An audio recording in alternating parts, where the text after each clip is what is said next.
Welcome to Silent Queen's Reckoning. I'm so glad you could join us today.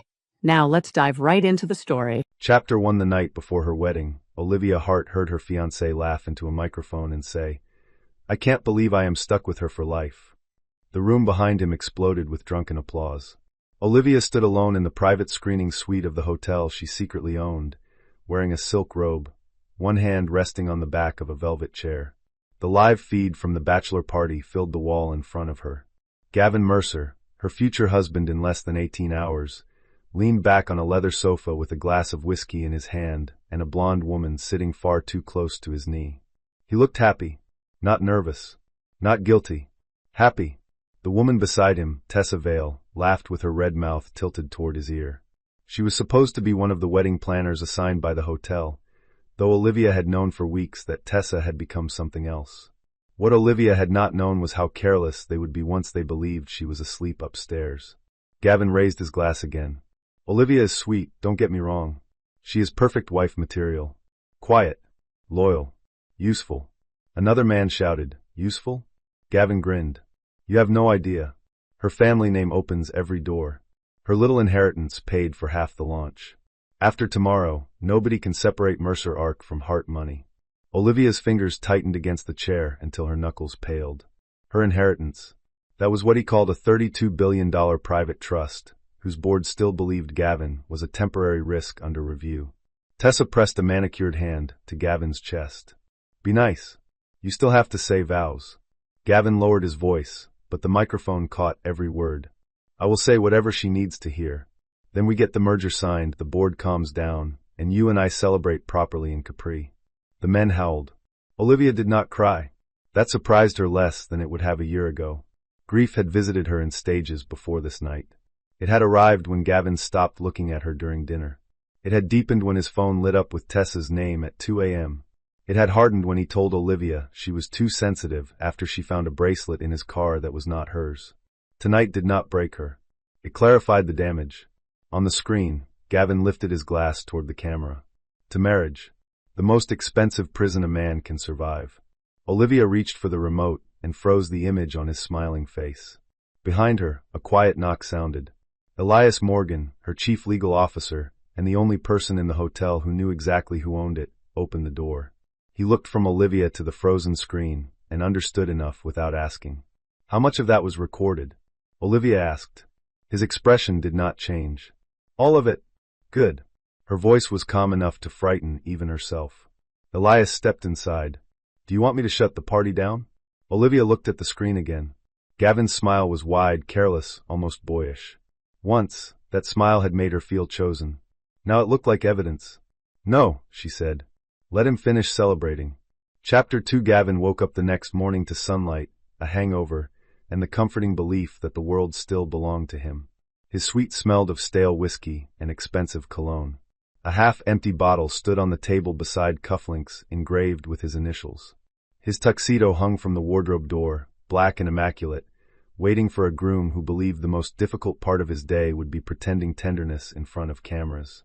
Tessa lay curled in the armchair by the window, wearing his shirt. That should have worried him. It did not.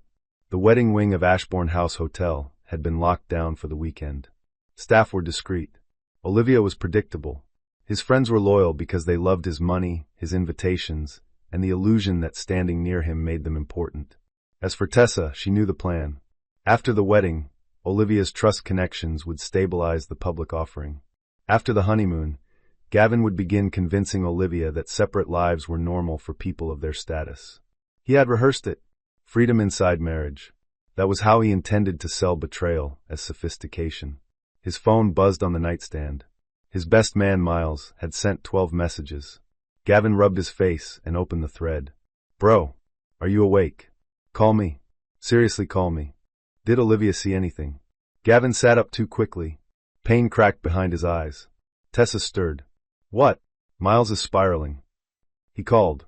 Miles answered on the first ring. His voice sounded thin. "Tell me the hotel feed was private." Gavin frowned. "What feed?" "Last night. The Bachelor suite camera. The in-room stream. Someone mirrored it to the bridal suite." For 1 second, Gavin's mind refused the sentence. Then memory returned in fragments. The camera installed for speeches because his college friends wanted to roast him. The hotel technician assuring them the feed was internal. His own voice, warm with whiskey, mocking the woman he was supposed to marry. Tessa stood from the chair, shirt slipping from one shoulder. Gavin. He ignored her. Who saw it? I do not know. Maybe Olivia. Maybe the wedding party. There was a recording icon. Gavin's stomach turned cold. He ended the call and dialed Olivia. It rang once. Then a message appeared. The wedding schedule has been revised. Please remain in your suite until contacted. No heart. No explanation. No Olivia. Gavin stared at the screen. Anger came first because fear felt too humiliating. She is being dramatic, he said. Tessa's face had gone pale under last night's makeup. What did she see? Nothing she cannot be talked out of.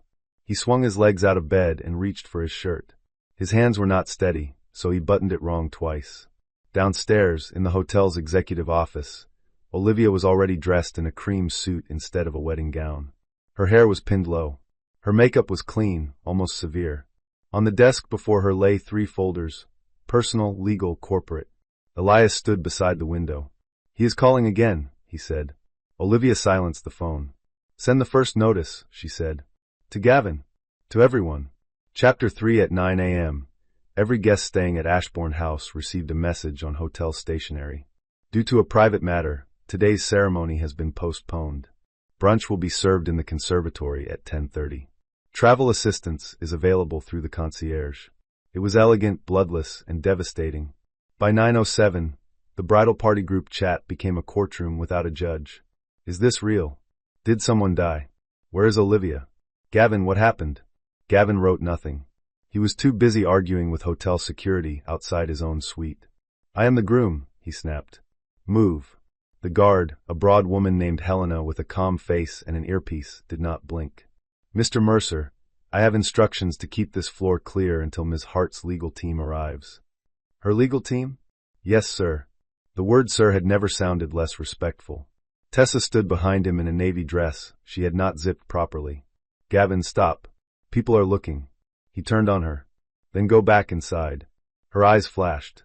Do not speak to me like I am the problem. He almost laughed. In his world, problems were things other people caused by failing to obey quickly enough. Then the elevator opened. Olivia stepped out with Elias, her attorney Marion Cole, and 2 hotel executives Gavin had seen all weekend without understanding they answered to her. She did not look like a jilted bride. She looked like a woman arriving at a meeting already decided. For a moment, Gavin forgot to be angry. She was beautiful in a way he had neglected to notice because he had mistaken restraint for dullness. Her expression was composed, but her eyes held a coldness he had never seen from her.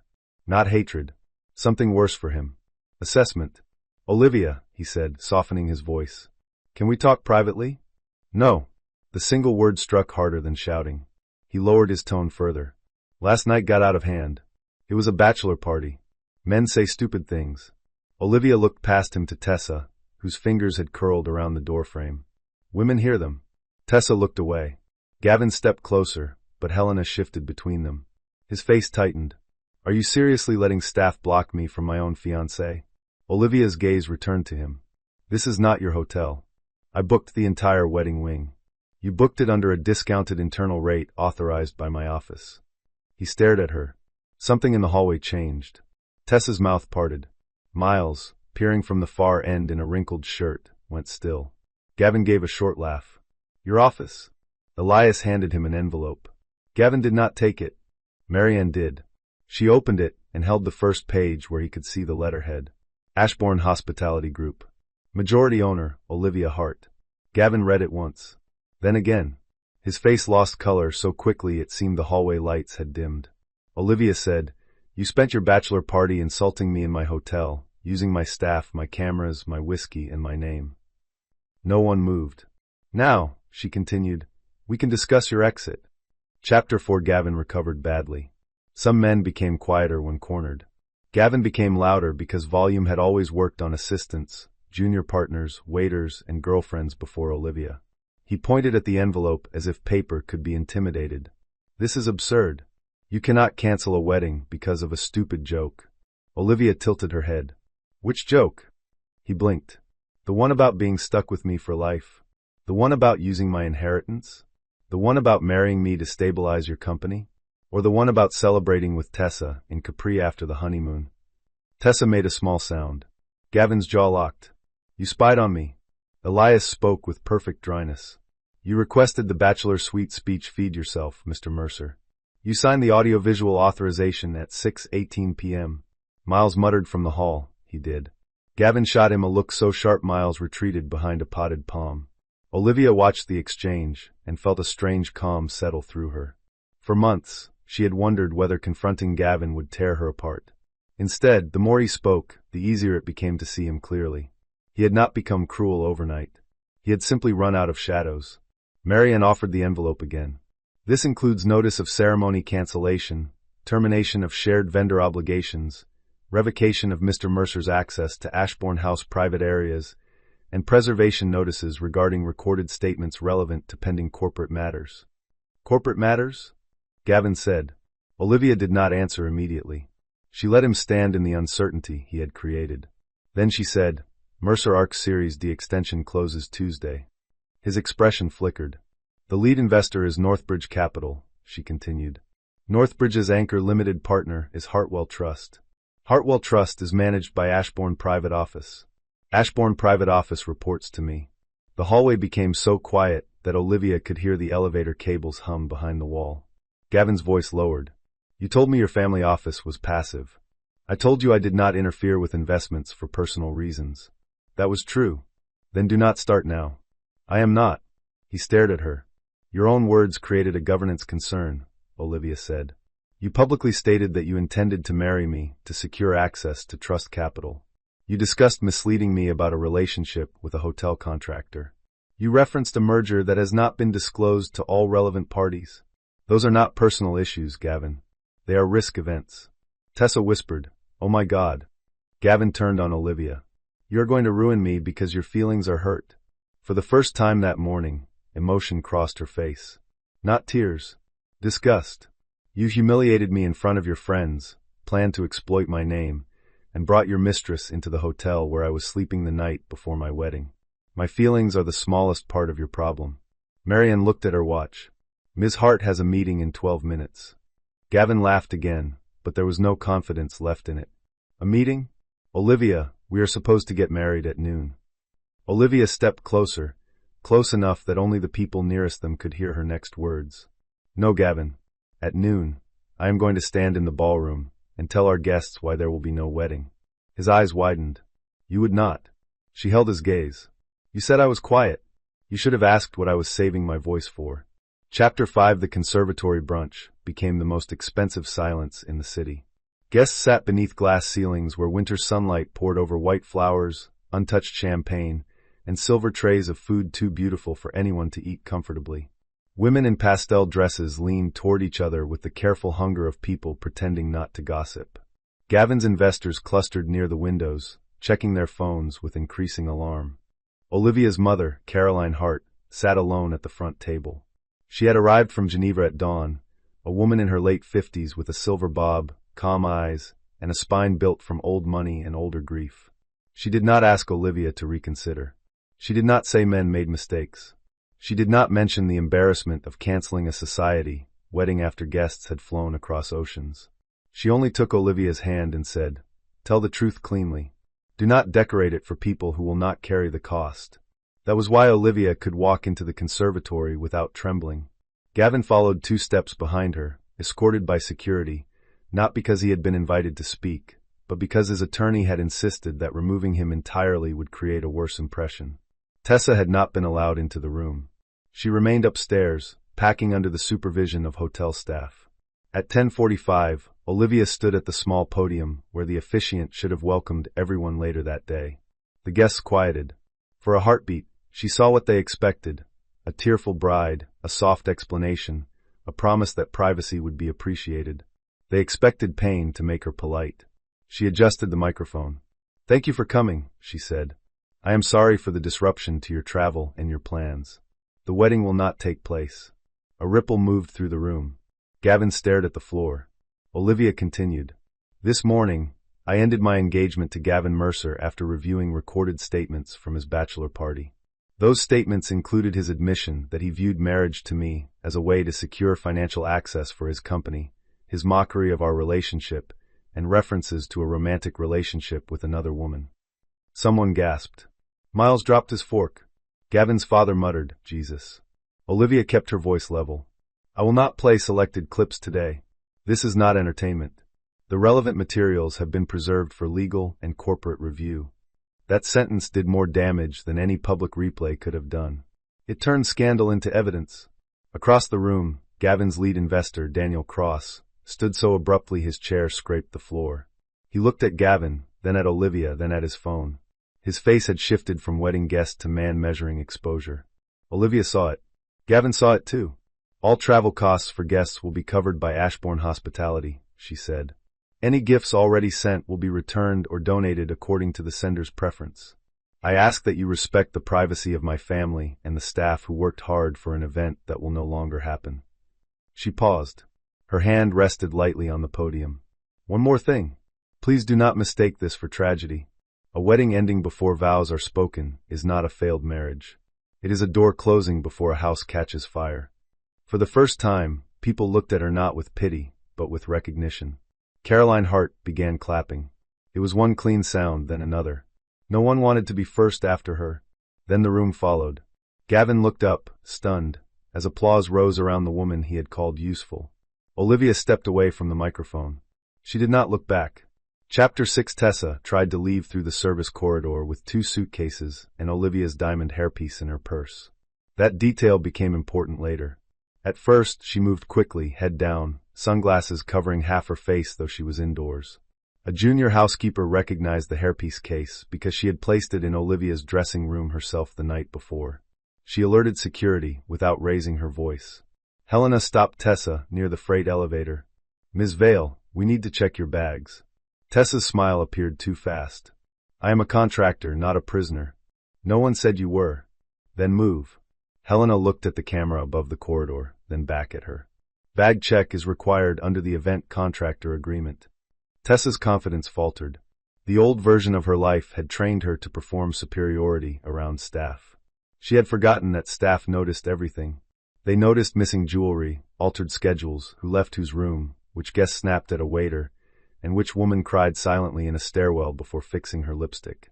Fine, Tessa said. The first suitcase held clothes, shoes, and a bottle of perfume from the bridal welcome gifts. The second held lingerie, a hotel robe, and an envelope of cash Gavin had given her. Her purse held the diamond hairpiece wrapped in tissue. Helena did not touch it with bare hands. She photographed it in place. Tessa's face changed. Gavin gave me that. It is monogrammed with Ms. Hart's initials. He said she would not need it.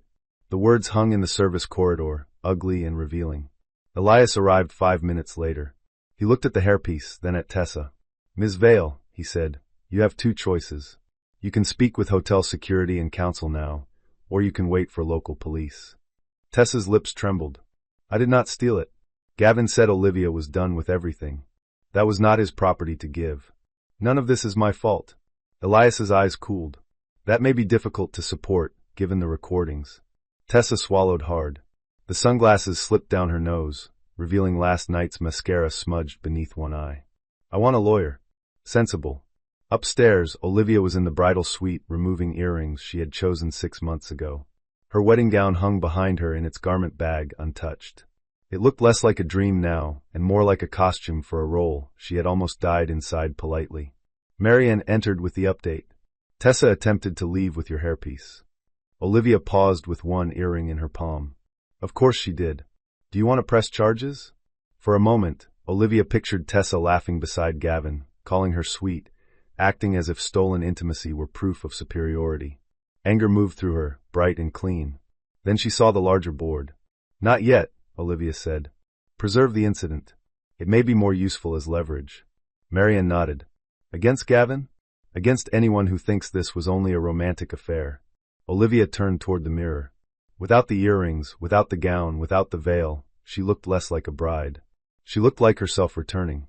Chapter 7. By noon, Mercer Ark had a problem larger than a cancelled wedding. Daniel Cross, the lead investor, requested an emergency call. Gavin joined from the groom's suite, because hotel security still refused to let him move freely. His shirt collar was open. His hair was damp from a rushed shower.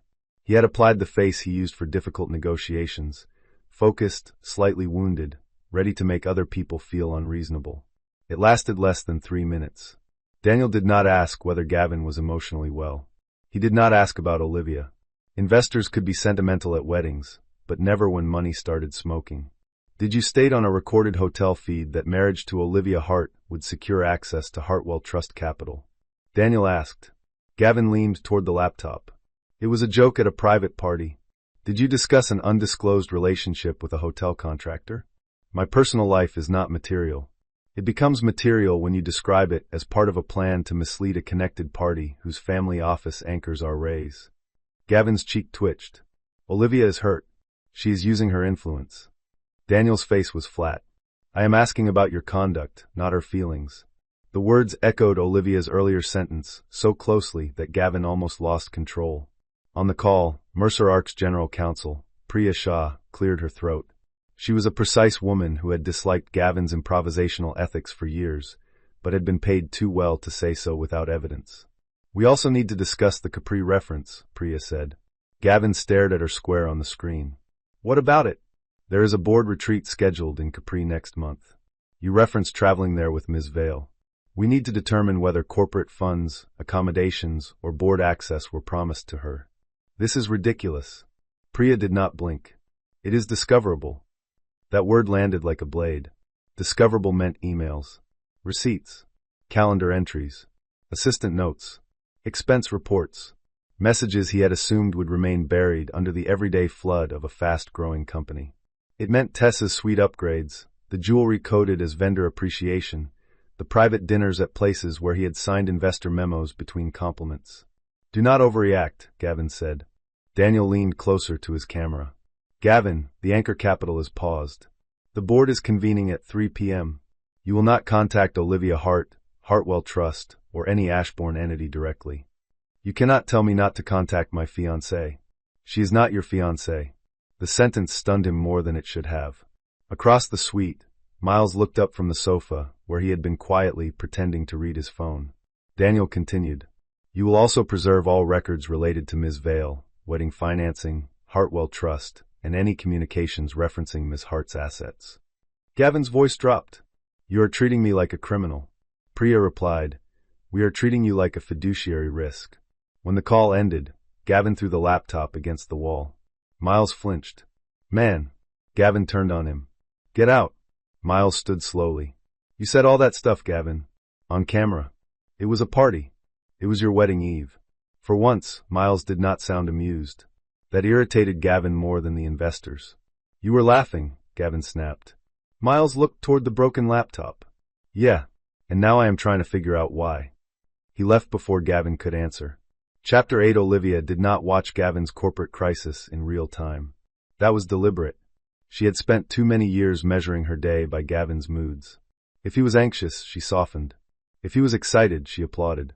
If he was angry, she searched herself for a mistake she might repair before he named it. Now his world was shaking, and she refused to stand under it. Instead, she went to the hotel's back kitchen. The pastry chef, Anika, looked horrified when Olivia entered. Ms. Hart, I am so sorry. In front of them stood a 5-tier wedding cake covered in sugar flowers. It was absurdly beautiful. White roses, pale blue hydrangeas, tiny gold leaves brushed by hand. At the top, there was no figurine because Olivia had found figurines childish. The cake looked almost dignified enough not to know it had lost its purpose. Olivia stared at it. Then she laughed once. Anika's eyes widened. Should I have it removed? No, Olivia said. Slice it.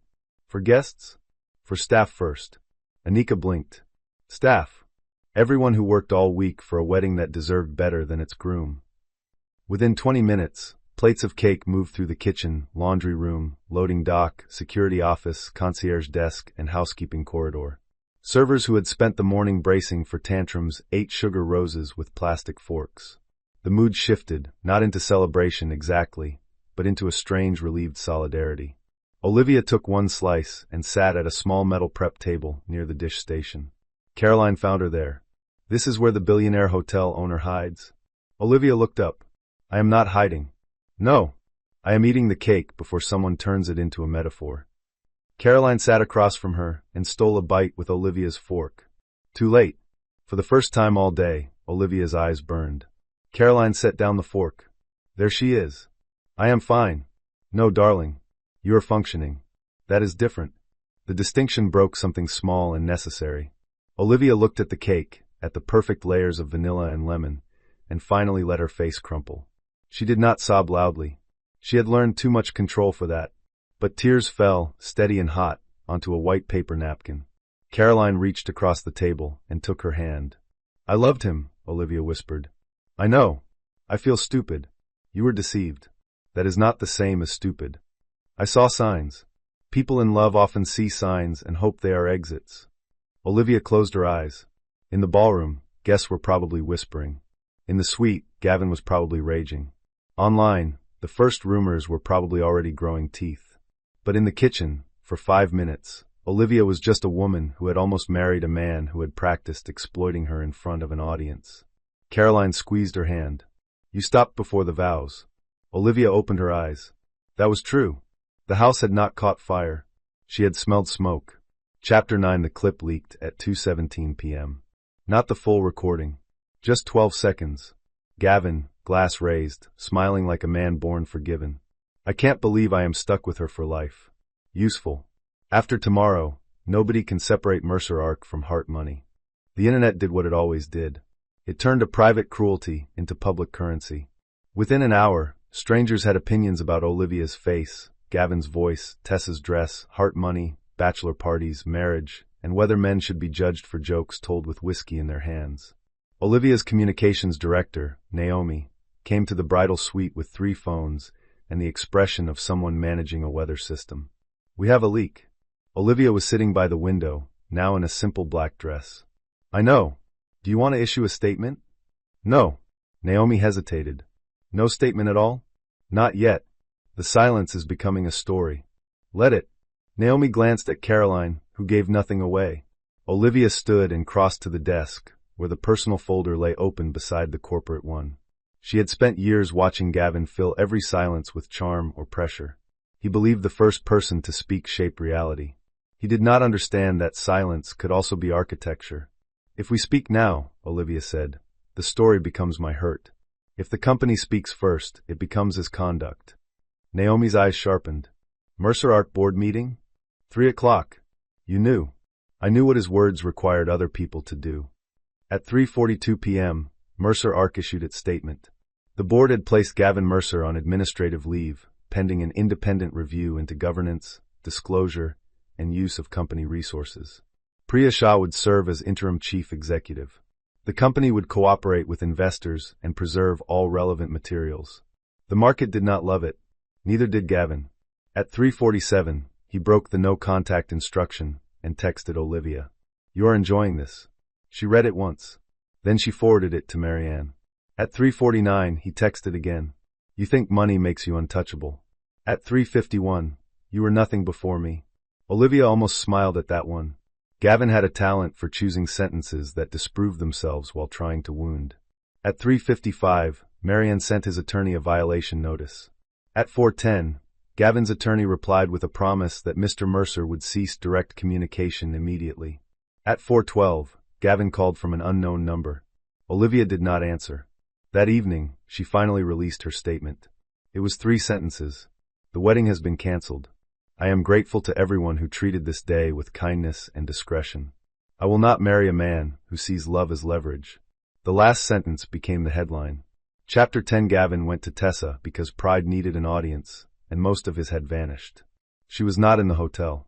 Ashbourne had removed her after documenting the hairpiece incident and notifying the contractor agency that placed her. By dusk, she was in a serviced apartment Gavin had rented under his assistant's name 3 months earlier. He arrived without warning. Tessa opened the door in leggings and an oversized sweater, face scrubbed bare, hair tied in a careless knot.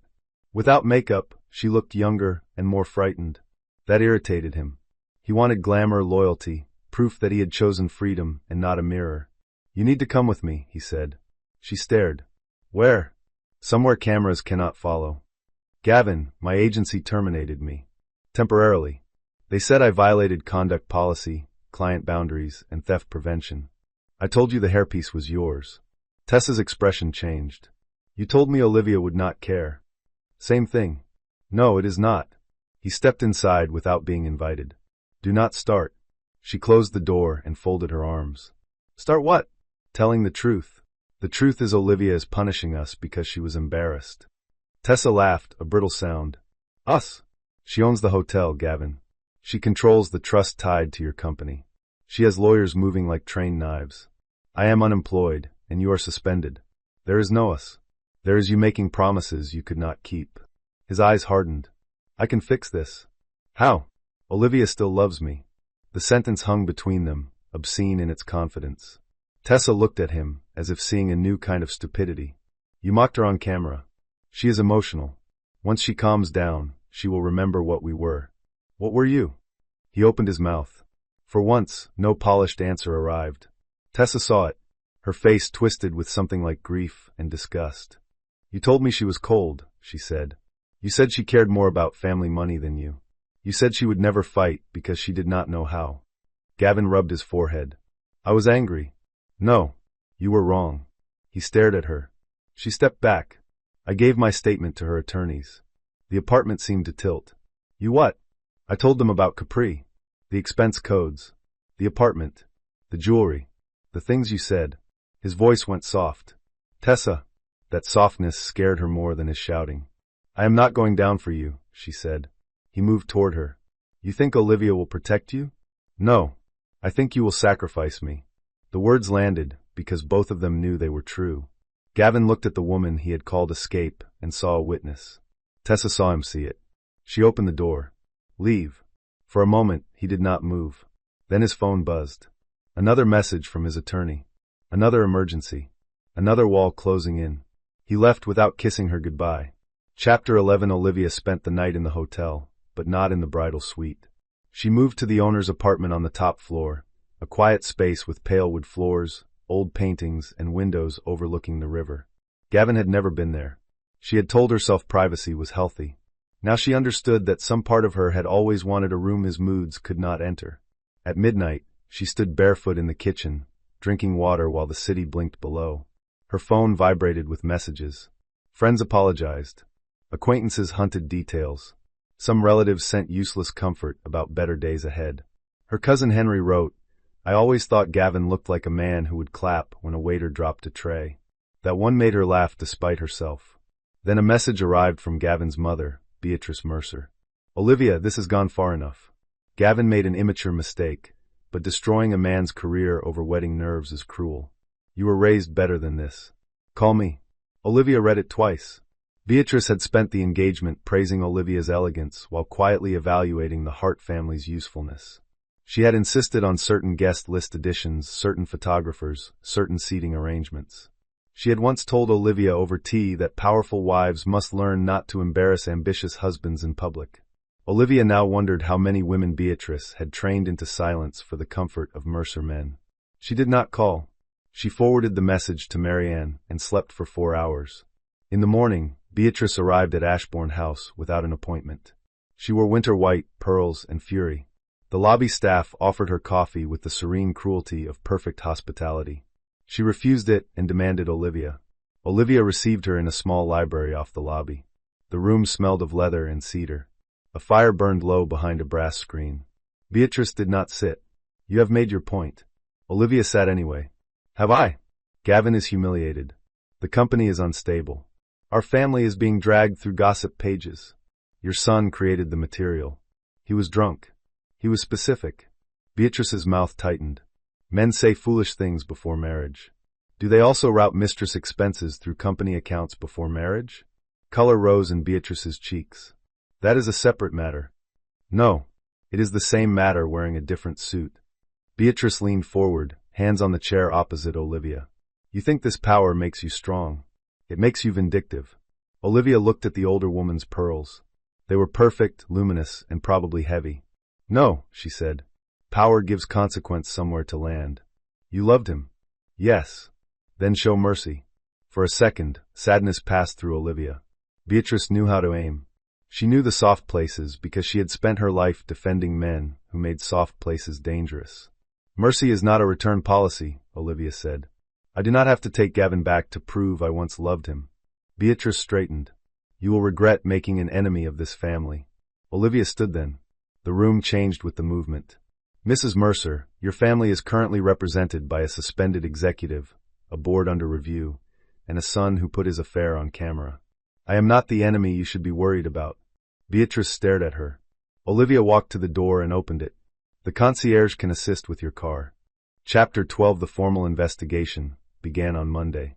By then, the world had turned Gavin into a cautionary clip.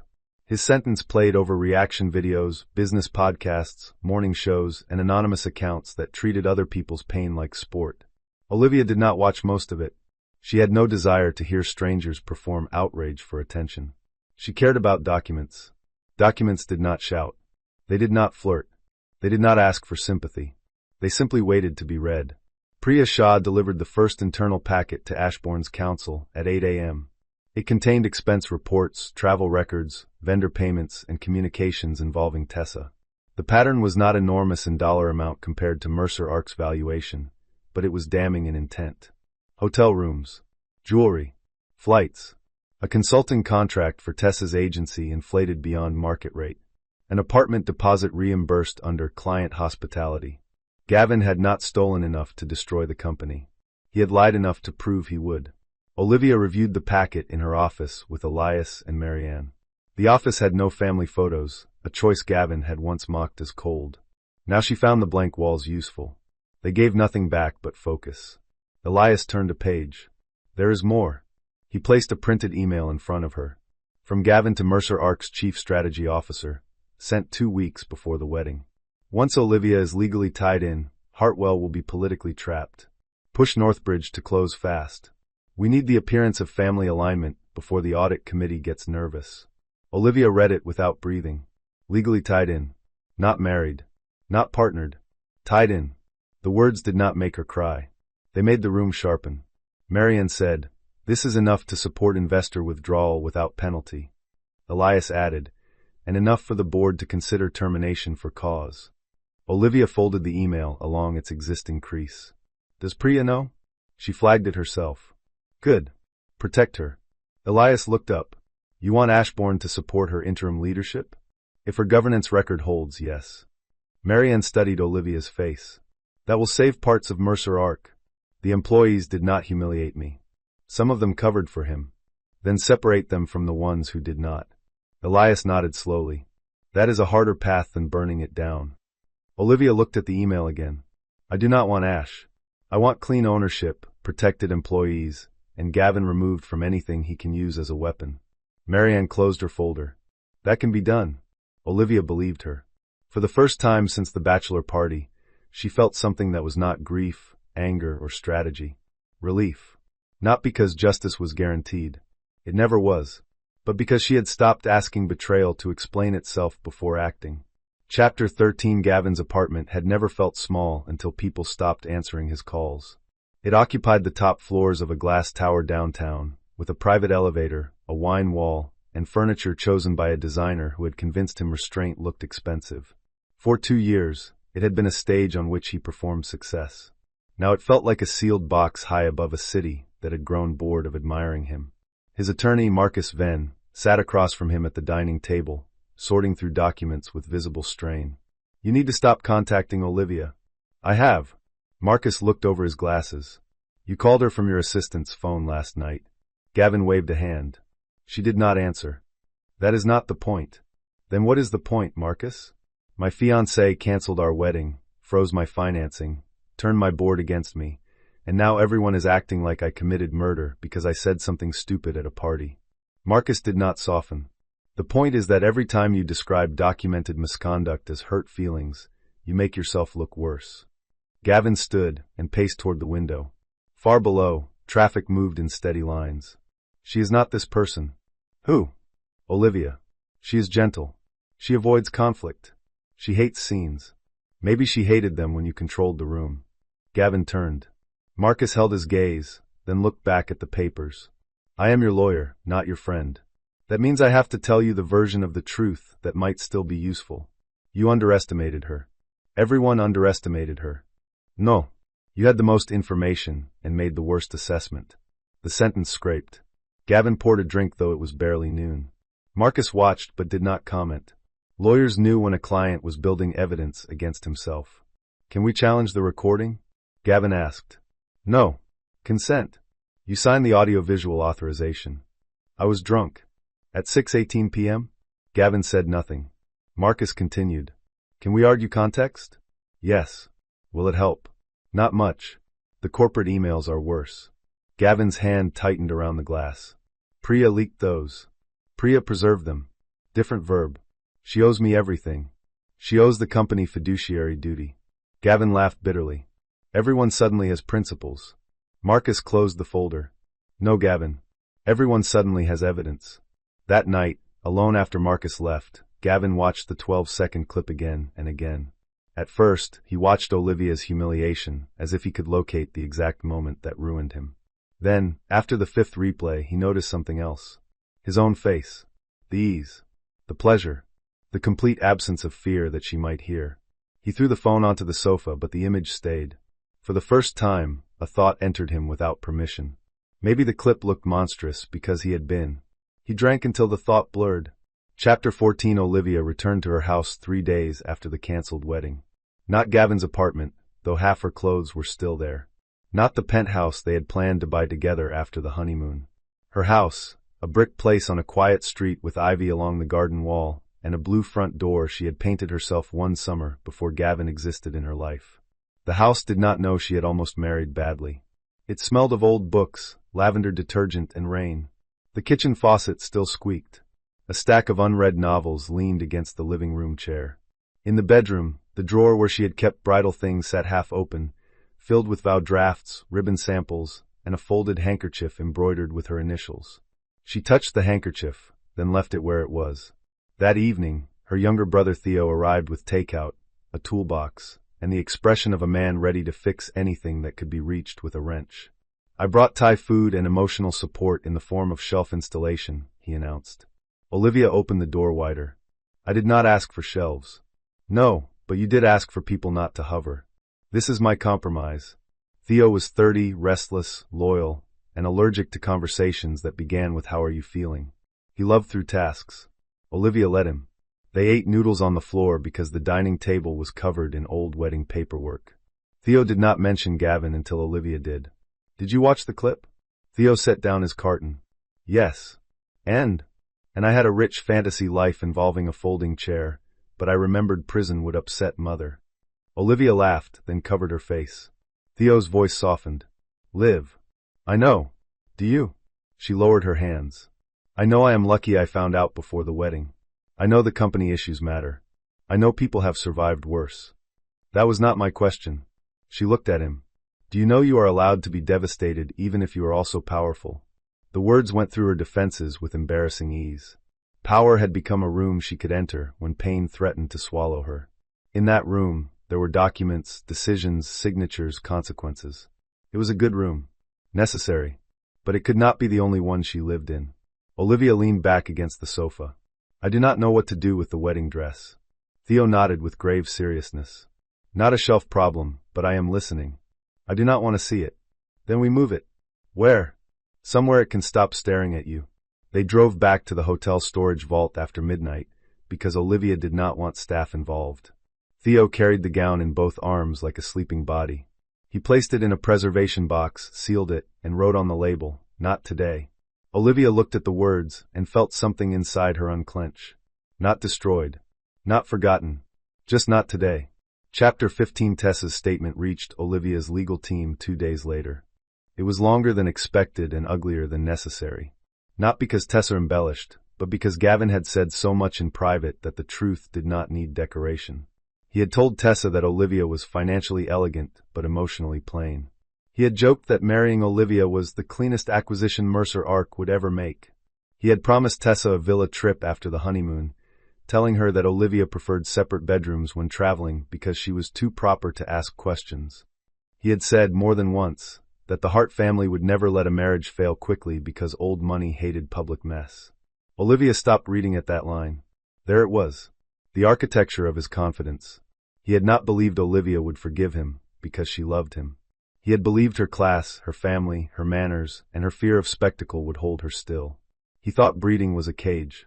Caroline found her later in the library, the statement on the table between them. "Do you want me to read it?" her mother asked. "No. Do you want me not to read it?" Olivia smiled faintly. "Also no." Caroline sat. "Then I will sit here and be available for whichever answer you discover." For a few minutes, they listened to rain against the windows. "Did you ever stay silent because of the family name?" Olivia asked. Caroline's expression changed, not dramatically, but enough. "Yes." Olivia looked up. Her mother folded her hands. "Your father was not Gavin. He did not use cruelty as sport, but there were boardrooms where men spoke over me, and dinners where I laughed at comments that deserved consequences. I told myself dignity meant not reacting. Did it? Sometimes. Other times it meant I helped them confuse restraint with permission." Olivia absorbed that. Caroline reached across the table. "I taught you grace. I hope I did not teach you disappearance." The question held more pain than Olivia expected. She took her mother's hand. "You taught me to stand straight," Olivia said. "I had to learn where." Caroline's eyes shone, but she did not cry. "Then learn loudly enough for both of us." That evening, Olivia asked Naomi to prepare a longer interview statement for later release. Not a weeping tell-all. Not revenge theater. A controlled account about financial coercion, public humiliation, and the difference between privacy and silence. She did not mention Tessa by name. She did not need to. The mistress had been part of the wound. Gavin's belief that Olivia would cover the wound for him had been the disease. Chapter 16 Mercer Ark's board terminated Gavin for cause on Friday. The official reasons filled 6 pages. Failure to disclose conflicts. Misuse of corporate resources. Breach of fiduciary duty. Retaliatory conduct. Reputational harm. Noncompliance with preservation orders. The language was dry enough to survive court and sharp enough to draw blood. Gavin received the notice in Marcus Venn's office. He read the first page, then the last, because men like him always looked for the punishment before admitting the reasons. His equity acceleration was suspended. Severance denied. Company devices demanded. Access revoked by 5 p.m. "They cannot do this," he said. Marcus removed his glasses. "They did. I founded the company. Founders can be fired. Not by Priya. By the board. The board is scared of Olivia. The board is scared of evidence, regulators, investors, and the possibility that keeping you would look like endorsement." Gavin stood, then sat again. The motion had no purpose. For the first time in days, there was no one in the room he could dominate into fixing the problem. "What do we do?" Marcus took a breath. "We negotiate the cleanest exit possible. You cooperate with the review. You stop speaking publicly. You stop contacting Olivia. You prepare for civil claims over expenses. You accept that criminal exposure is unlikely if you do not make it worse." Unlikely? Do not make me define the word. Gavin stared at the termination letter. His name sat at the top, formal and stripped of charm. Gavin Mercer. Not visionary founder. Not groom. Not future son-in-law of the Hart family. Just a man receiving consequence in black ink. "Can I apologize?" he asked. Marcus looked surprised. "To whom?" "Olivia. Through counsel." "No. Properly. You lost the right to decide what properly means." The sentence was almost gentle, which made it worse. That afternoon, Gavin returned to Mercer Ark headquarters to surrender his badge. Staff avoided looking at him. Some watched from conference rooms with the blank faces of people who had survived under a charming tyrant and were not sure whether relief was safe yet. Priya met him in the lobby. "You could have sent security," Gavin said. "I could have. Enjoying the throne?" She held out a small gray box for his badge and company phone. "No. Cleaning it." His mouth tightened. "You think you are better than me. Today, I think I am busier than you." A security guard coughed to hide a laugh. Gavin placed the badge in the box. The turnstile did not open for him when he left. He had to exit through the visitor gate. Chapter 17 Olivia watched the termination news from her office without pleasure. That bothered Naomi, who had expected at least a flash of satisfaction. "You won," Naomi said carefully. Olivia looked at the headline, then at the rain streaking down the window. "I survived. That is not the same?" "No." Naomi nodded as if filing the distinction for later use. The truth was that victory felt cleaner in imagination. In real life, it came mixed with administrative work, legal fees, grief, and the exhaustion of explaining to everyone why you refused to be harmed quietly. Olivia did not regret a single decision, but she wished justice did not require so much paperwork. At noon, she met Priya Shah for lunch in a private room at Ashbourne House. Priya arrived in a gray suit, hair pulled back, no jewelry except a watch. She looked like a woman who had slept 3 hours and still remembered every clause in every agreement. "I appreciate the meeting," Priya said. "You did the right thing under pressure," Olivia replied. "I did it late." Olivia studied her. "Did you know about Tessa?" "I suspected an affair. I did not know he was using company resources until the review. I knew he was reckless. I told myself the company could outgrow him. Companies rarely outgrow the person rewarded for bad behavior." Priya accepted that without defense. "I know that now." There was a pause while servers poured water and left quietly. Priya folded her hands. "Are you pulling Hartwell's capital?" "Not if the company meets governance terms." The relief in Priya's face was small but real. Olivia continued. Gavin exits fully. Independent chair. Audit committee expanded. Clawback review completed. Employee retention pool created before executive bonuses. No funds used for his legal defense. Priya nodded after each condition. "Those are severe. They are survivable. For the company. That is who they are for." Priya looked at her, then really looked. "Most people expected you to burn it down. Most people confuse punishment with control. And you?" Olivia picked up her glass.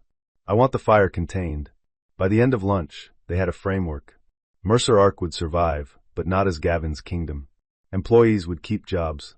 Investors would absorb embarrassment, but not collapse. Priya would become permanent CEO if the review cleared her. As Olivia left the room, Priya said, "For what it is worth, I am sorry he spoke about you that way." Olivia paused. "Thank you." It did not fix anything. But it was different, hearing a woman inside Gavin's world name the harm without asking Olivia to reduce it. That mattered more than Olivia expected. Chapter 18. The interview aired 1 week after the cancelled wedding. Olivia chose a business program, not a gossip show. She wore navy, sat upright, and refused the producer's offer to soften the lighting until she looked wounded but beautiful. She was not there to decorate betrayal. The interviewer, Camille Reed, was known for asking questions that sounded polite until they trapped the answer. "Some people are saying your response was disproportionate," Camille began. "They argue that a humiliating private comment should not lead to corporate consequences." Olivia's expression did not change. "If it had been only a humiliating private comment, I would still have ended the engagement. The corporate consequences came from what the comment revealed and what the documents confirmed.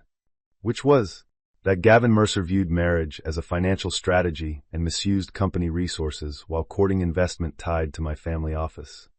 "You use his full name. This is not a nickname situation." Camille's mouth twitched before she regained control. "Did you release the clip?" "No." "Do you know who did?" "Not yet." "Would you have released it?" Olivia considered lying in the direction of elegance. Then she chose truth. "No. I had stronger evidence." The line traveled faster than her first statement. Camille leaned forward. "Were you embarrassed?" "Yes." "Angry?" "Yes." "Heartbroken?" Olivia took one breath. "Yes." "Then how did you remain so controlled?" The question was common. People loved composure until they discovered it had a cost. "Control is not the absence of pain," Olivia said. "Sometimes it is what pain wears when other people are waiting for you to collapse." Camille let the silence sit. "Do you regret canceling the wedding publicly?" "No. I regret that private betrayal often depends on public politeness. I regret that many women are taught to protect the reputation of the person hurting them because exposure feels embarrassing. I was embarrassed for 12 seconds. Then I realized the embarrassment belonged elsewhere." After the interview, Caroline called. "You were magnificent." Olivia smiled for the first time that day. "You are biased." "Correct and accurate." Theo texted, "No notes." Also not a nickname situation, made me choke on coffee. Thousands of messages arrived from strangers. Women who had heard jokes at parties. Women whose husbands called them lucky while spending their money. Women who had canceled weddings, stayed in marriages, left too late, left in time, or were still deciding. Olivia read until her eyes blurred. Then she wrote one post herself. "If you hear contempt before the vows, believe it." Chapter 19. Gavin watched the interview alone. He told himself he would not. Then he told himself he needed to monitor legal exposure. Then he poured a drink and turned on the television with the defensive focus of a man walking willingly into a room he planned to blame on someone else. Olivia looked different on screen. Not because the camera changed her. Because he could no longer place her inside the story he preferred. She was not the gentle woman who would soften after an apology. She was not the cold heiress punishing him with inherited power. She was clear, articulate, and impossible to reduce. When she said embarrassment belonged elsewhere, Gavin's hand tightened around the glass. He remembered the Bachelor suite. The applause. Tessa's hand on his chest. The pleasure of making Olivia smaller in a room where she could not defend herself. At the time, it had felt like release. Now it looked like evidence of who he became when he thought consequence had left. His mother called before the segment ended. "Do not watch it," Beatrice said. "Too late. She is enjoying the attention." Gavin looked at Olivia's face on the paused screen. She did not look like someone enjoying attention. She looked like someone carrying a heavy object without asking strangers to admire her arms. "Mother," he said. Beatrice continued, "I spoke with the Whitcombs.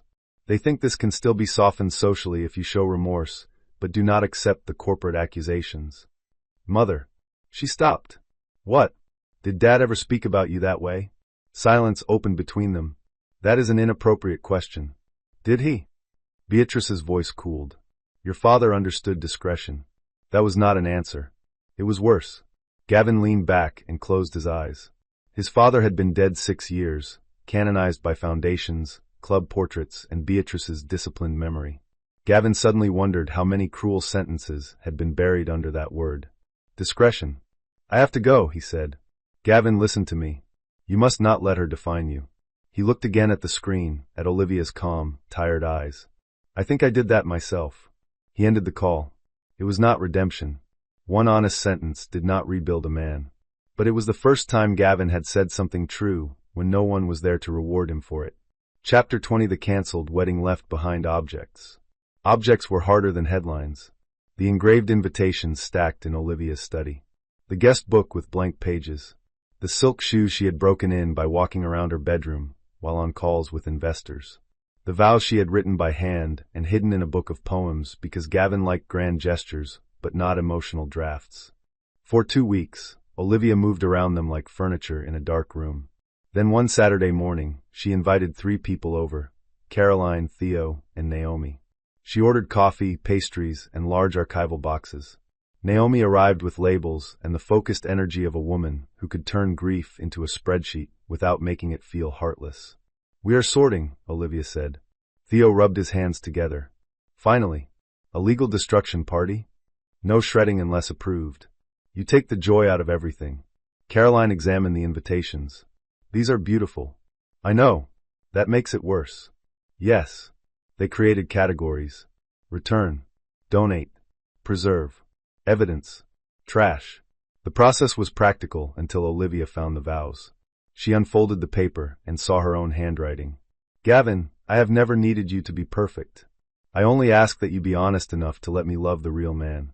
For a moment, the room blurred. Theo stopped joking. Naomi looked away. Caroline sat beside her daughter. "Do you want to keep them?" her mother asked. Olivia read the sentence again. It hurt because it was sincere. It hurt because the woman who wrote it had not been foolish. She had been offering something real to someone who planned to use it as cover. "Yes," Olivia said finally. Theo looked surprised. She folded the paper carefully. "Not because of him. Because I meant it. I do not want to throw away proof that I was capable of loving honestly." Caroline's eyes softened. Naomi wrote "preserve" on a label and placed it on a small box. By evening, the study looked lighter. The invitations were sent for recycling. The flowers had already been donated to hospitals. The gifts were returned with polite notes. The gown remained in storage under Theo's label. Not today. Olivia kept the vows in her desk. Not as a wound. As evidence for herself. Chapter 21. Tessa's name returned when she sold her story. The headline was exactly as subtle as Olivia expected. "I was the other woman at the wedding that never happened." Tessa posed for the photos in a cream sweater, hair loose, eyes glossy with practiced regret. She described herself as young, manipulated, dazzled by Gavin's power. Some of that was probably true. She also described Olivia as distant and intimidating, a woman whose wealth made everyone around her feel small. That part was useful. Olivia read the article at breakfast and set it aside before finishing her coffee. Naomi called 6 minutes later. "Do you want to respond?" "No. There is a paragraph implying you used hotel security to frighten her. She attempted to leave with my diamond hairpiece. Yes, but she omitted that. Convenient. We can correct the record. Olivia looked out at the garden. Rain tapped the windows. The world kept offering her opportunities to stay inside the betrayal forever, redecorating it, litigating every insult, chasing every lie. Some corrections mattered. Some only fed the performance. Send the hairpiece incident to legal, she said. No public statement unless she repeats it in a way that affects active proceedings. Understood. That afternoon, however, Tessa made a mistake. On a podcast, she claimed Gavin had given her jewelry from leftover bridal gifts, and that Olivia had exaggerated the incident because she wanted another woman to look cheap. Marianne called Olivia immediately. Now, Olivia was signing a grant approval. Now, Ashbourne released no emotional comment. Just a security still from the service corridor, blurred appropriately, showing the monogrammed hairpiece in Tessa's open purse. The caption read, Ashbourne House does not discuss private guests. We do correct false statements regarding staff conduct and property incidents. The internet pivoted with brutal speed. Tessa's sympathy tour collapsed in 3 hours. By evening, she issued a revised statement through her attorney, acknowledging that she had taken property she believed Gavin had permission to give her and apologizing for mischaracterizing hotel staff. Olivia did not feel joy. She felt confirmation. People who built their version of events on stolen things often forgot the item might still have initials. Chapter 22. The final settlement with Gavin took 6 months. Not because the facts were unclear. Because Gavin had to exhaust every fantasy in which Olivia softened. The board panicked, investors begged, Tessa recanted, or public opinion turned him into a misunderstood romantic fool. None of those fantasies survived contact with documents. He repaid disputed expenses. He surrendered disputed equity. He signed non-disparagement and cooperation clauses. He accepted a multi-year restriction from executive roles in companies funded by Hartwell Trust or related entities. He did not admit every allegation, because lawyers were paid to preserve phrases, but he admitted enough. The signing happened in a conference room at Marianne's office. Olivia did not need to attend. She chose to. Gavin arrived with Marcus. He wore a dark suit that fit him perfectly and made no difference. His face was leaner now. The arrogance had not vanished, but it no longer filled the room before he did. They sat across from each other with a stack of documents between them. For several minutes, only pens moved. When the final signature was complete, Marcus gathered his copies and left to make a call. Marianne stepped out with him, deliberately or mercifully. Olivia and Gavin were alone for the first time since the hallway outside his suite. Gavin looked at her hands. You are not wearing the ring. Olivia almost laughed. No. I do not know why I said that. Which part? He closed his eyes briefly. All of it. That is not true. He looked at her. You know why, Olivia said. You thought the room agreed with you. You thought I would never hear it. You thought if I did, I would be too embarrassed to expose you. You said it because you believed contempt was safe. He swallowed. Yes, he said. It was the first answer he had given her without decoration. Olivia felt no rush of forgiveness. Only a quiet easing, as if a door had finally clicked shut in the right frame. Gavin's voice lowered. I did love you. Badly. Selfishly. Not enough. But I did. For months, she had wanted that sentence. Now that it arrived, it seemed too small to carry what it owed. Maybe, she said. But love that requires someone else's silence is not love I can live inside. He nodded. Are you happy? He asked. She considered the question. Not always. The honesty surprised him. But I am no longer negotiating with someone who benefits from my confusion, she said. That is better than happy on many days. Gavin looked down at the signed settlement. Goodbye, Olivia. Goodbye, Gavin. This time, when she walked away, he did not call after her. Chapter 23. 1 year after the cancelled wedding, Ashbourne House hosted another ceremony in the same ballroom. Olivia almost refused the booking when Naomi mentioned it. Not because she resented weddings, but because memory had a way of sitting in chairs before guests arrived. Then she read the couple's file. 2 teachers from Vermont. Small guest list. No orchestra. No champagne tower. A request for extra candles because the bride's grandmother had poor eyesight and loved warm light. Olivia approved a complimentary upgrade. On the wedding day, she walked through the ballroom before anyone entered. The flowers were simple. The aisle shorter than hers would have been. The room looked different because joy, when honest, rearranged space. Anika found her near the cake table. You okay? Olivia smiled. Yes. I can stop asking that eventually. Not yet. It is nice. The ceremony began at 4. Olivia watched from the back for only a minute. The groom cried when the bride appeared. Not pretty tears. Real ones, immediate and helpless. The bride laughed softly and wiped his face when she reached him. Olivia turned away before the vows. In the hallway, she pressed a hand to her chest and waited for pain to arrive. It did, but not as sharply as expected. There was grief for what she had wanted. There was tenderness for the woman who had almost walked down that aisle toward a lie. There was also relief so deep it felt like a second skeleton. Theo joined her with 2 slices of cake on plates. Emergency cake protocol, he said. You cannot keep solving my life with cake. Evidence suggests otherwise.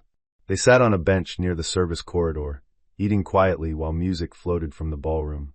Do you think you will ever do it? Theo asked. Eat cake in hallways? Get married. Olivia watched a server pass with a tray of champagne. Maybe, she said. Theo looked at her. Really? I am not opposed to love because Gavin was bad at it. Her brother's expression softened. That is annoyingly healthy. I have my moments. Inside the ballroom, applause rose as 2 people became married without strategy, leverage, or hidden contempt. Olivia listened without bitterness. That felt like progress. Chapter 24 Hartwell Trust changed its policies the following spring. Olivia led the initiative herself. It required founders seeking capital from related family offices to disclose personal relationships that could create perceived influence, marital leverage, or governance conflicts. Several old partners called it unnecessary. One retired banker suggested delicately that Olivia was letting personal history distort institutional judgment. She invited him to repeat that in the full board meeting. He did not. At the meeting, Olivia stood beside a screen showing no photographs, no scandal clips, no dramatic headlines. Just policy language, risk charts, and case studies anonymized by counsel. This is not about policing romance, she said. It is about recognizing that personal access can become financial pressure when institutions pretend relationships do not matter. A board member named Stephen frowned. Are we creating burdensome disclosure around private life? We are creating disclosure around conflicts of interest. There is a fine line. Then we will learn to walk it without closing our eyes.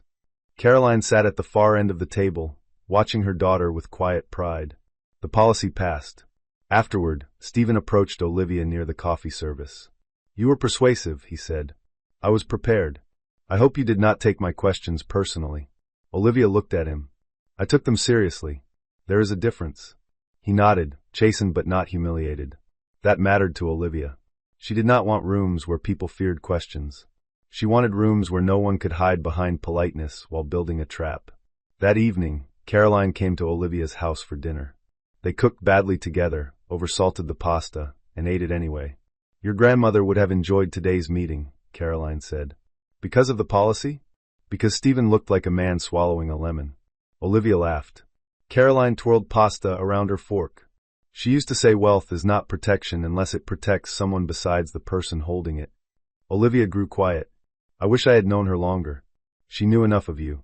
I was 6. Yes. And already furious when things were unfair. Olivia smiled faintly. That sounds inconvenient. It was one of your best qualities. Later, after Caroline left, Olivia walked through the quiet house and realized something had changed. The rooms no longer felt like places she had retreated to after humiliation. They felt like places from which she could build. The difference was subtle. It was everything. Chapter 25 Gavin tried to return to public life with a leadership podcast. The episode title was Founder Lessons from Failure. He did not mention Olivia by name in the promotional clip, but everyone knew. He sat in a studio with warm lighting, open collar, and the expression of a man trying to look humbled without appearing diminished. The host asked what he had learned from his fall. Gavin said, "When you build fast, you sometimes neglect the people closest to you." Olivia watched the clip once because Naomi sent it with the message, "We may need to monitor." Neglect. That was one of those words people used when they wanted cruelty to wear a softer coat. The full episode posted at midnight. By morning, Gavin's attempt at redemption had become another problem. He described himself as a man punished for a private failure that became a public symbol. He spoke of cancel culture, pressure, and the loneliness of leadership. He said he wished all parties healing. He did not say he mocked Olivia. He did not say he intended to use her money. He did not say he lied. Naomi called. Now we respond? Olivia was in a car on the way to a foundation meeting. She looked at the city passing in silver morning light. Not with emotion. With transcript. Ashbourne did not post the bachelor party clip. They did not need to. Olivia's legal team released a short statement listing the settlement facts Gavin had already acknowledged. Repayment of disputed corporate expenses, executive restrictions, cooperation with governance review, no admission of certain claims. Then Naomi posted one line from Olivia's interview. Do not let someone rename evidence as drama. The podcast comments turned within hours. Gavin's comeback tour ended before lunch. That evening, Marcus Venn sent Marianne a private apology for his client's media appearance and confirmed Gavin would refrain from further public discussion related to the matter. Olivia read the email, then closed her laptop. She was tired of him. Not angry. Not wounded. Tired. That fatigue was its own milestone. Gavin had once occupied entire rooms inside her mind. Now he was an administrative interruption. She made tea, sat in the garden, and listened to rain gather in the leaves. For 20 minutes, she thought about nothing useful. It felt luxurious. Chapter 26. Tessa rebuilt herself differently. Olivia knew this only because Marianne included it in a quarterly legal update. Tessa had settled the property matter, completed community service through a diversion program, and taken a job with a small event company outside the city. No media. No luxury clients. No podcasts. Do you want continued monitoring? Marianne asked. Olivia looked at the report. Is she violating any agreement? No. Then no. You are sure? Yes. Marianne closed the folder. You have become less interested in your enemies. Olivia thought about that. Maybe they became less interesting. The answer stayed with her all day. At first, Gavin and Tessa had seemed enormous because betrayal magnified everyone involved. The mistress became a symbol. The fiancé became a villain large enough to fill the horizon. Every message, rumor, and statement felt like a test of survival. But life had a way of restoring scale. Gavin was a man who had chosen contempt and lost access. Tessa was a woman who had mistaken being chosen for being safe. Neither of them deserved the rest of Olivia's future. That evening, she attended a dinner for young founders funded by Hartwell Trust. The room buzzed with nervous ambition. Men and women pitched ideas about medical logistics, clean battery storage, rural broadband, affordable legal tools. Olivia listened carefully, asked direct questions, and found herself enjoying the work again. After dinner, a young founder named Mara Ellison approached her. Can I ask something personal? Olivia almost said no. Then she saw the woman's white knuckles around her water glass. You can ask. I may not answer. Mara nodded. I have an investor who keeps asking to meet outside office hours. He says it is normal. He says I am too inexperienced to understand relationship building. I keep feeling like if I say no, I lose the round. Olivia's entire attention sharpened. You will speak to my general counsel before you leave, she said. Mara looked startled. I did not mean to create trouble. You did not create it. But if it hurts the raise? Olivia's voice softened. Capital that requires your discomfort before it respects your company is already expensive. The young woman's eyes filled. Olivia walked her personally to Elias. Later, on the ride home, she realized the night had given her something Gavin never could have. Proof that pain, used well, could become protection for someone else. Chapter 27. The bridal suite reopened after renovations in late summer. Olivia had ordered the changes quietly. New fabric, new lighting, different art, a writing desk near the window, no mirrored wall where she had watched herself almost disappear into a gown. The designers sent mood boards full of soft neutrals. Olivia rejected 3 until one included deep green velvet chairs and brass lamps that made the room feel grounded instead of fragile. On the day it reopened, Anika left a small cake on the desk. Not white, lemon with blackberry glaze. Olivia smiled when she saw it. Naomi joined her by the window. First booking is next month. Good. You do not want to rename it? No. People might always connect it to you. Olivia touched the edge of the desk. Then let them connect it to a wedding that did not happen because the bride chose herself. Naomi nodded. That is a better brochure than ours. Do not put it in the brochure. Tragic. They stood in companionable silence. Below, hotel staff moved across the courtyard preparing for an evening reception. The building had survived scandal, gossip, canceled contracts, and the peculiar violence of public curiosity. It had returned to what good hotels did best. It held people in transition. Arrivals, departures, vows, apologies, anniversaries, endings nobody posted online. Olivia thought of the night she watched Gavin on the wall screen. The shock had seemed endless then, as if her life had narrowed to one sentence. I can't believe I am stuck with her for life. Now the sentence sounded different. Not because it hurt less, though it did. Because it had been wrong. He had never been stuck with her.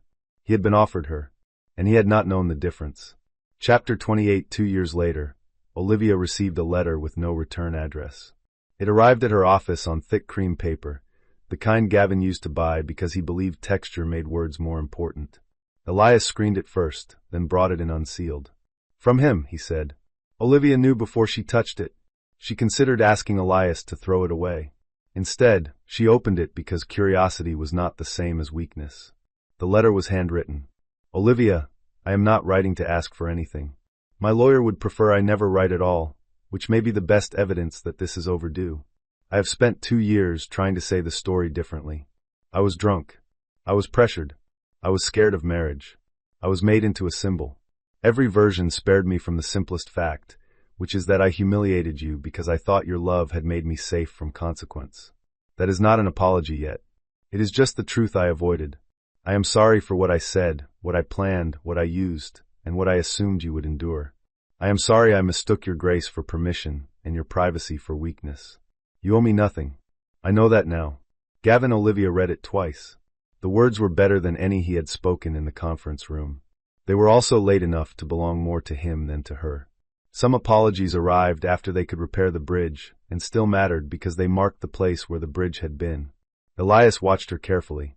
Do you want to respond? Olivia folded the letter along its creases. No.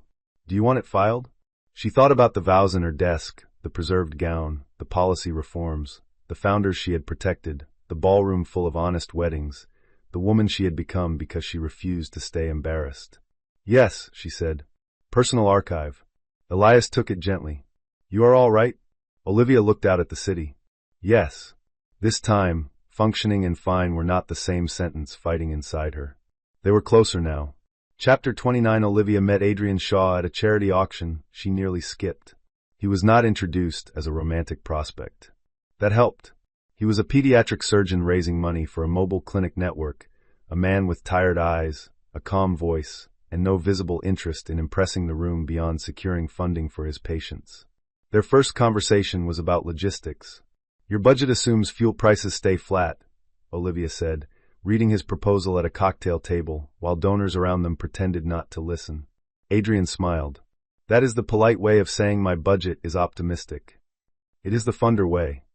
Can optimism be line item adjusted? Usually downward. He laughed, not to flatter her, but because he found it funny. Olivia noticed the difference. Over the next months, she funded the mobile clinic pilot. Adrian sent reports on time, with photographs of equipment, staffing metrics, patient numbers, and one note apologizing for the terrible coffee served at a rural site. He did not ask personal questions. He did not compliment her in ways that required a response. He treated her money as responsibility, not access. That made him interesting before she wanted him to be. Their first dinner was not romantic until the end. It took place after a site visit, at a roadside restaurant with vinyl booths and excellent soup. Olivia wore jeans. Adrian had mud on one shoe. They talked about family, work, bad hospital vending machines, and the strange loneliness of being seen publicly, but known selectively. When he walked her to her car, he stopped at a respectful distance. I would like to see you again when no grant report is involved, he said. Olivia looked at him under the parking lot lights.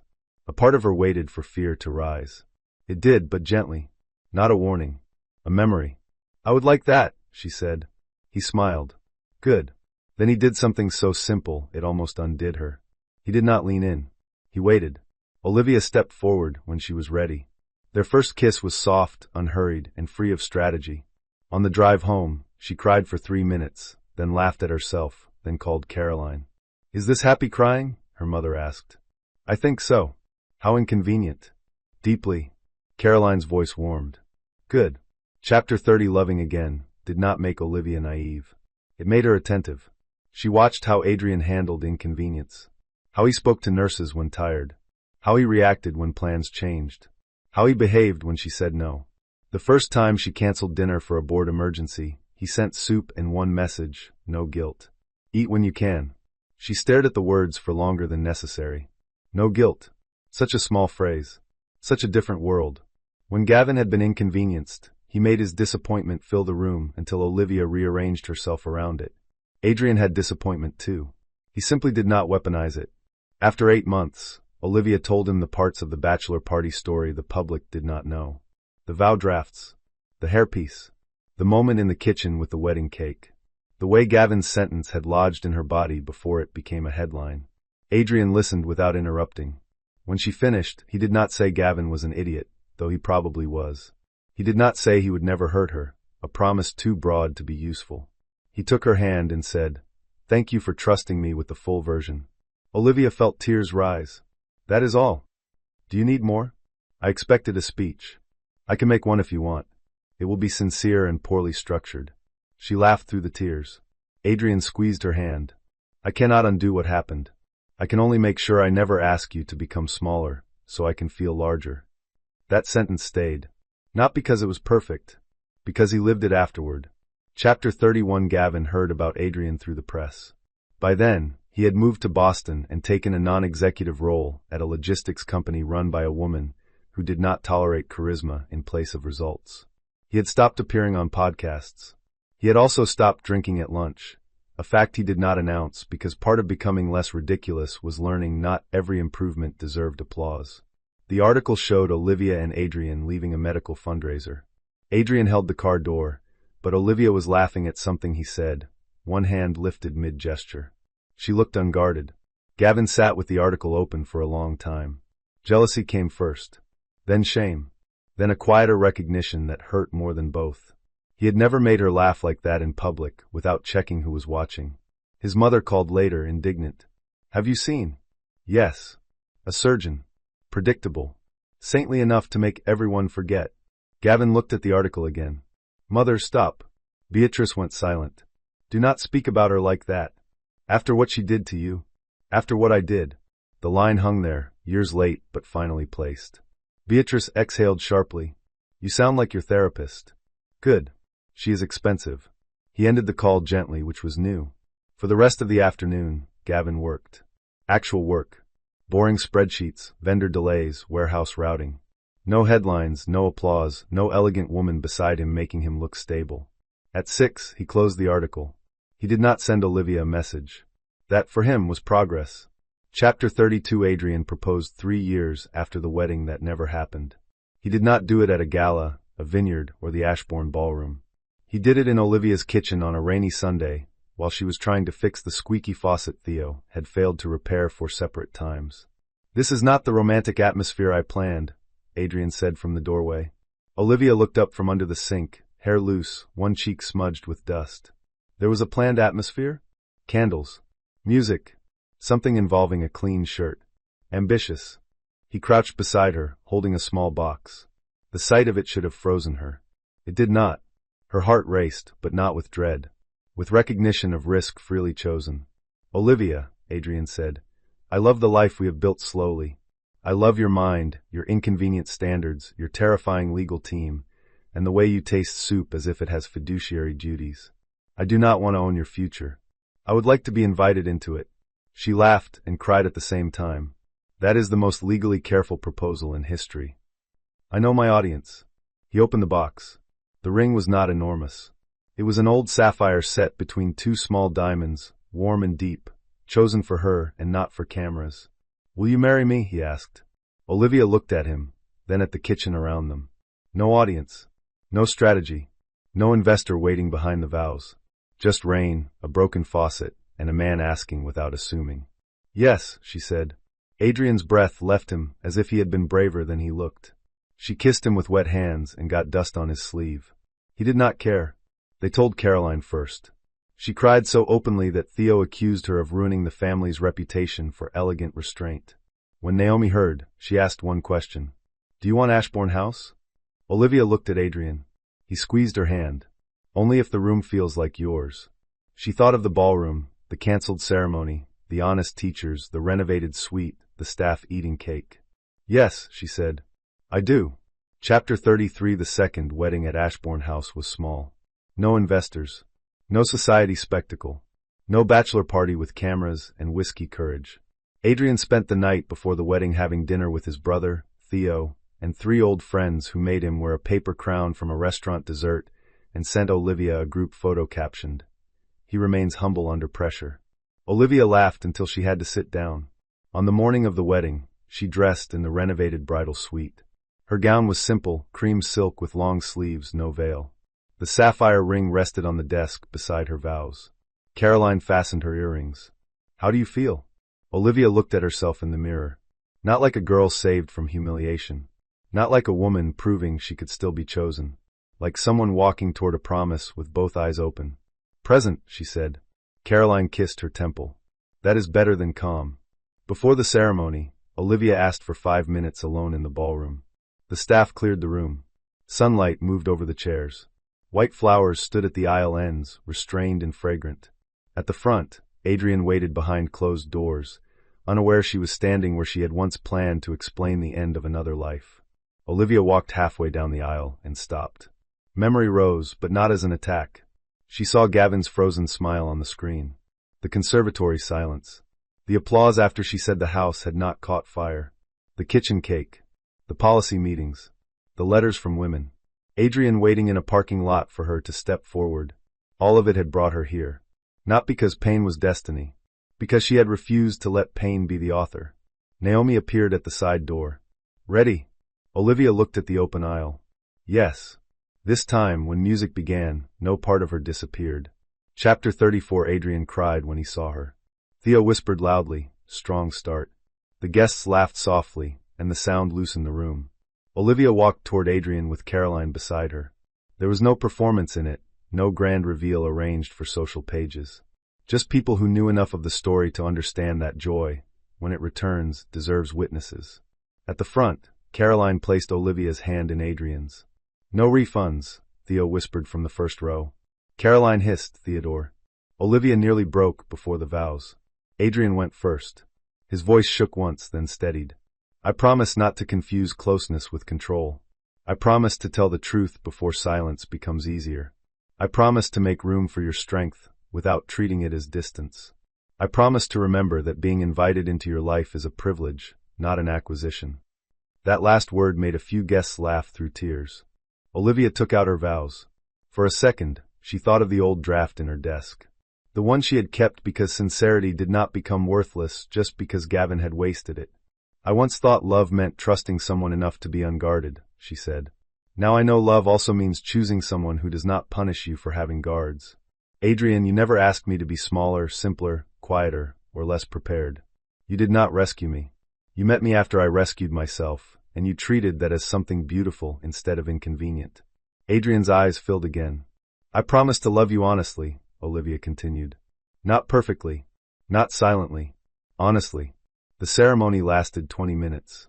The marriage began when Adrian reached for her hand afterward and waited, out of habit, for her to meet him halfway. She did. At the reception, there was cake. Lemon with blackberry glaze. Anika winked when Olivia saw it. Later, Olivia danced with Theo, who said, "For the record, this groom seems much less punchable." A high compliment. My highest. Across the room, Adrian was laughing with Caroline, head bent respectfully while she told a story that required hand gestures. Olivia watched them and felt a warmth so steady it almost frightened her. Then she let it stay. Chapter 35. Gavin did not attend the wedding. He saw one photograph 3 days later because it appeared in a society column despite Naomi's best efforts. Olivia in cream silk, Adrian smiling at her like the room had gone quiet around them. The headline was gentle, almost boring. Olivia Hart marries Dr. Adrian Shaw in private ceremony. Private. That word once would have irritated Gavin. He had liked public proof, public beauty, public alignment. He had wanted Olivia in rooms where her name strengthened him. He had not understood the parts of her that were most valuable could not be displayed without consent. He closed the article and sat for a while. Then he wrote one message to Marcus Venn, who remained his lawyer for practical reasons and occasional moral bruising. "Please send a gift to the clinic fund. Anonymous. No note." Marcus replied, "That is wise." Then, a minute later, and surprisingly tasteful. Gavin almost smiled. The gift went through. Olivia never knew. That was appropriate. Some amends were not meant to purchase forgiveness. Some were meant to prove, if only to the person making them, that they could do one thing without turning it into theater. Beatrice heard about the wedding too. She called Gavin, but he did not answer. He was in a warehouse outside Providence, reviewing delayed shipments with a team that cared very little about his romantic history. One supervisor told him he had loaded the schedule wrong. Gavin checked, found she was right, and corrected it. No one clapped. No one should have. Chapter 36. Olivia returned to work 2 weeks after her honeymoon. Nothing dramatic happened. That was the luxury. The trust still required decisions. Ashbourne House still needed repairs. Founders still pitched too confidently. Theo still claimed the kitchen faucet was fixed despite evidence. Caroline still sent articles with subject lines like interesting and no explanation. Adrian moved into Olivia's house slowly. Books first. Then an espresso machine. Then a ridiculous number of running shoes. He never tried to erase the life she had built before him. He entered it carefully, then helped widen it. One evening, Olivia found him reading in the kitchen beside a stack of grant reports she had left on the table. "You know," he said, "your conflict disclosure policy is being copied by 2 other funds." "Good. You do not sound surprised." "I am pleased. Surprise would imply I did not expect people to recognize a useful thing eventually." He smiled. "There she is." Olivia poured tea. "Who?" "The woman who can make governance sound like a love language."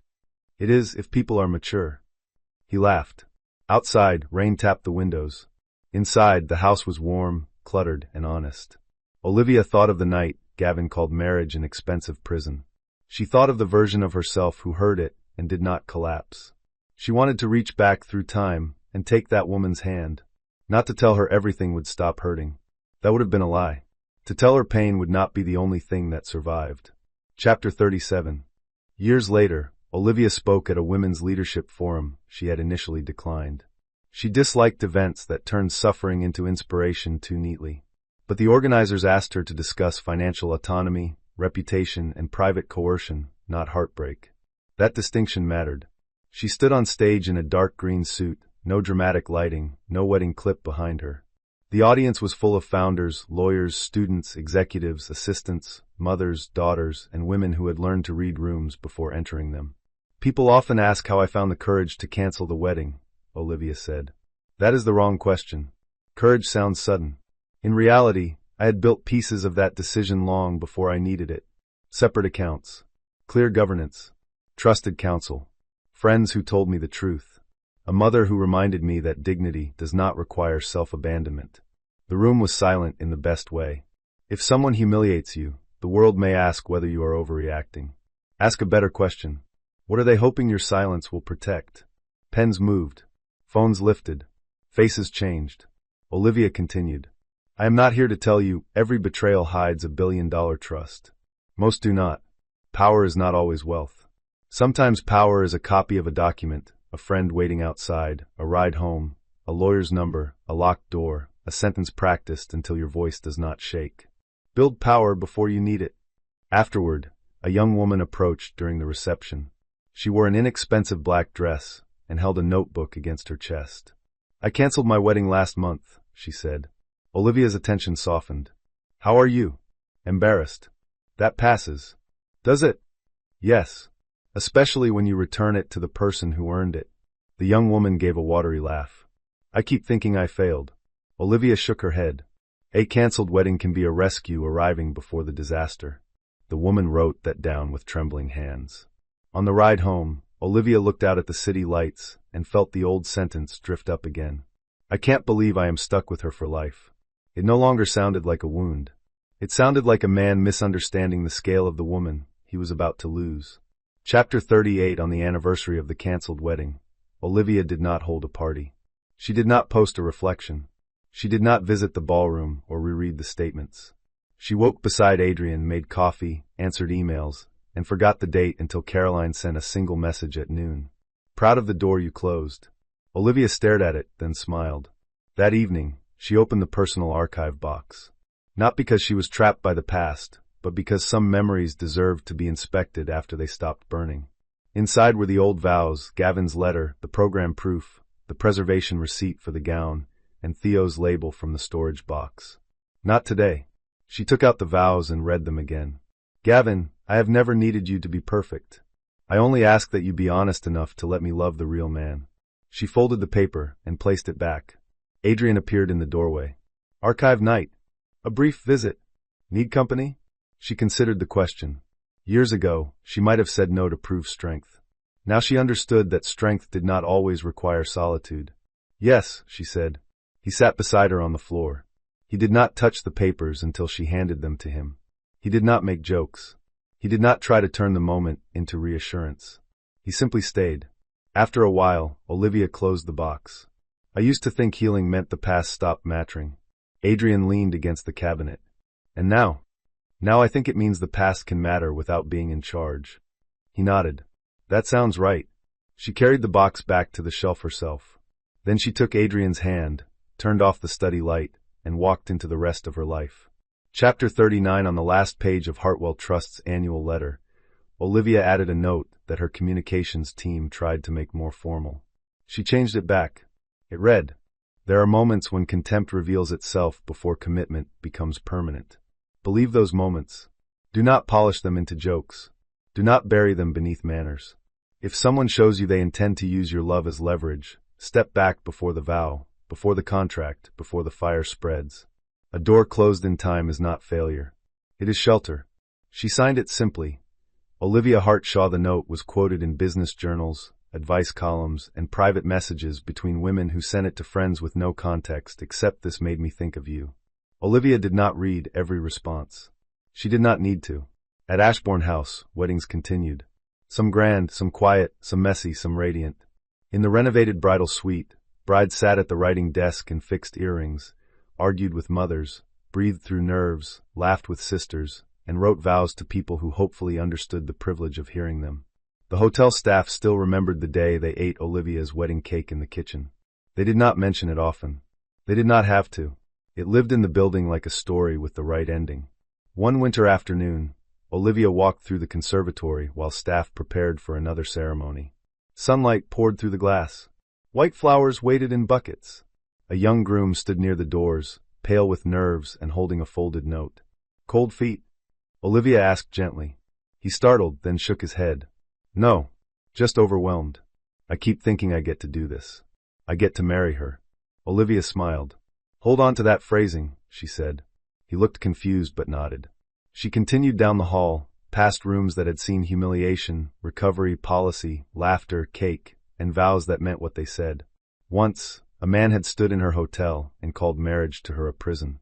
He had been wrong about the prison. He had been wrong about the woman. And most importantly, he had been wrong about life. She had not been stuck with him.